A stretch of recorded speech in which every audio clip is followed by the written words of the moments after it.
Для меня быть педагогом – это полностью отдаваться детям.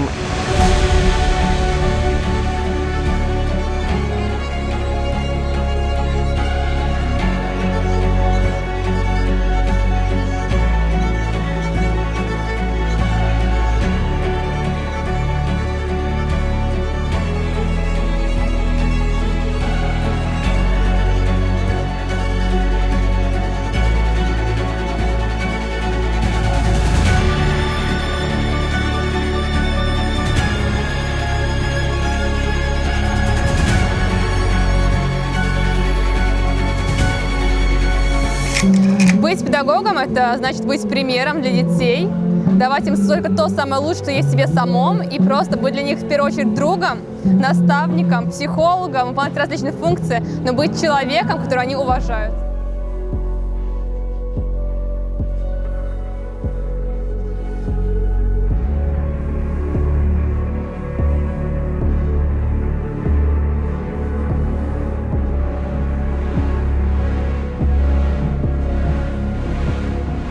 Конкурс казался очень сложным, морально проверял мою выносливость, психологическую составляющую, сон по 2 часа в сутки, но, наверное, он того стоил, потому что я себя чувствую другим человеком, и я понимаю, несмотря на всеобщее мнение, я хочу сделать все для своих детей дальше.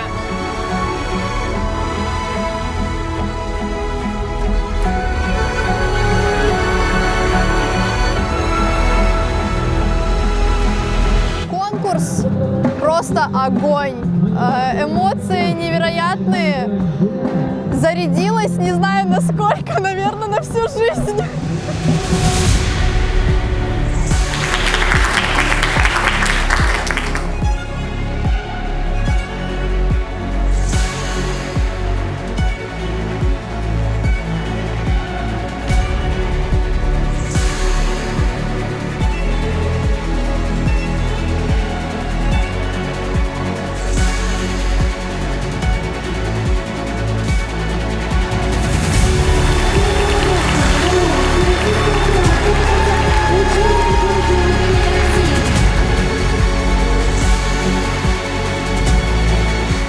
Интересна новая встреча с новым человеком, с новыми интересами какими-то, с которыми ты, возможно, даже не сталкивался. И когда происходит тем более неформальная встреча, они с тобой более открыто делятся опытом, ты понимаешь, что ты чему-то всегда можешь научиться.